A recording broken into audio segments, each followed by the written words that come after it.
UFC 298 just happened last night. Kind of underwhelming card. Volk actually lost his belt to Ilia Topuria, got the win, second round knockout. Robert Whittaker, Paulo Costa was what it was. Very biased commentary. We're going to get to that in a second. But for me, I guess the only story coming out of UFC 298, and probably kind of encapsulates the best performance of the night, was by the UFC themselves in terms of suppressing the hate for Ian Garry. I watched this fight live on BT Sports here in the UK, and for some reason, when Ian Garry made his walk to the octagon and during the entire fight, the audio was muted. We couldn't even hear the sound of the horn ringing to signify the end of a round. It was crazy. I think that Guru talked about it. He went on Twitter and he tweeted it. And this article here just kind of mentions it in passing. But in terms of preparing and the best job and the best game plan going into this UFC 298 card, it's got to be from the UFC, right? Because Jon Anik and Joe Rogan were absolutely intolerable to listen to during the Ian Garry-Jeff Neal fight.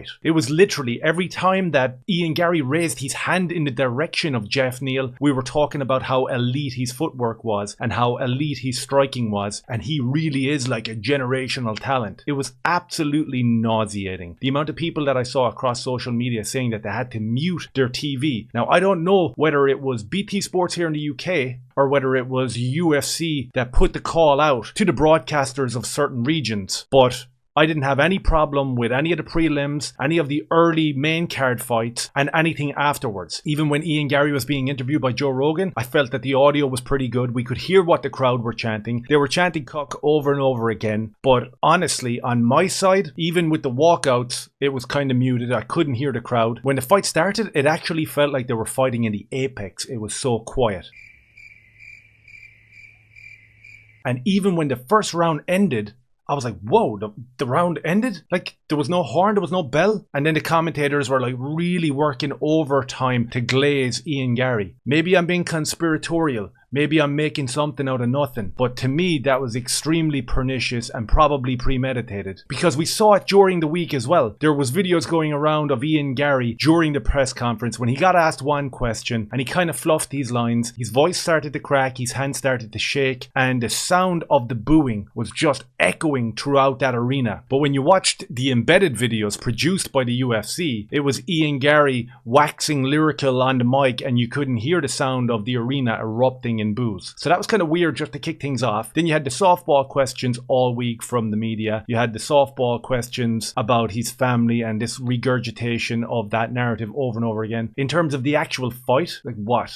I don't know. I don't know. Because if you're negative towards Ian Garry, you're going to be a hater. If you're positive towards Jeff Neal, you're just like coping. I don't know what to say about it. It was a boring fight. There was a lot of running around and a lot of grappling. I wish that Jeff Neal did a bit more. He did have success when he actually engaged. I think that Ian Garry did very well managing the distance. I saw that he was getting criticism for running away. Yes, it did look like you were running away. But in fairness, I do appreciate your answers when he said, what do you want me to do? You want me to stand there and get hit like a train? This is kind of like the Chris Curtis scenario. It's like, I gotta give him credit where credit is due. And also, I think Ian Garry deserves a little bit of credit for going out there in the face of such adversity. He obviously knew that the UFC, Dana White, Hunter Campbell, Joe Rogan, Jon Anik would all have his back and run cover for him and do it in a very, very, very sinister way. Because the fact that the audio was shut out for his entire fight and we didn't actually hear the crowd booing and chanting "cuck" over and over again, that does form a new perspective on the Ian Garry fight. Because if you're watching it, you're thinking,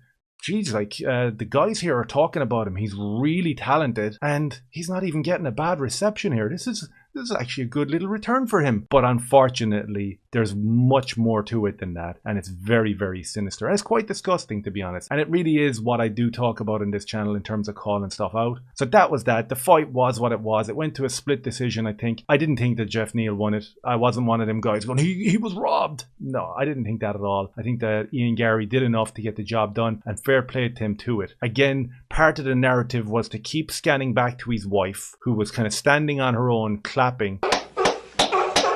She was perfectly audible. When she clapped her hands together, it was like a rocket ship going off. But as soon as we cut away, we can't hear another word from the crowd. Interesting take. Ian Garry goes on to call out Colby Covington. I don't know whether the UFC will make that fight. If they do, it'll be an interesting one. It'll be interesting to see how he copes with someone with a little bit more pressure in terms of the wrestling. He didn't look great up against the fence, but Jeff Neal didn't look great either because he didn't really do anything. So coming out the back end of that fight, we're kind of left with a situation where we're in limbo. We don't really know what's actually happening in terms of the trajectory of Ian Garry's career, because how could you believe it if they run cover so much for him? Also, he looked okay in there. He looked like a skinny vegan, you know, someone that you could pick up by the ankles and pick your teeth with, compared to his older fights, even in Cage Warriors, where he was absolutely jacked. So there's a lot of people pointing that out. He did what he had to do. Fair play to him for going out there doing it, and fair play to the UFC for running cover for him. Absolutely disgusting behavior by them. Interesting card. Feel really bad for Volkanovski losing it. I think the fact that he was talking about a rematch in Spain is just a bridge too far. I think that we should kind of pull the plug on that right there. You know, if Sean Strickland isn't getting a rematch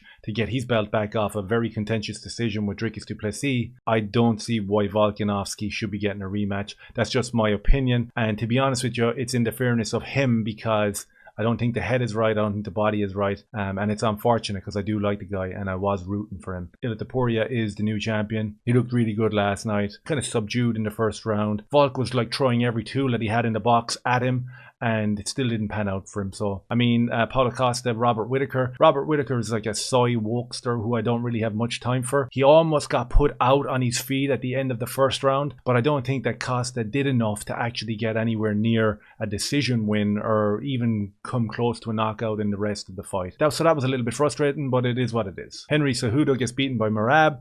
That's fine. Good fight. Like Merab, very energetic, good old guy. Kopylov gets choked out by Fluffy. I called that one wrong. I thought he'd have enough on the feet. I thought he had enough in terms of managing distance and using high kicks.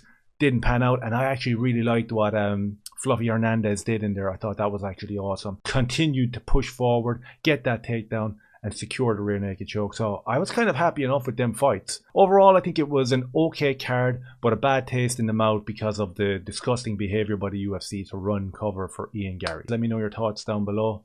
Like, subscribe, and share. Cheers.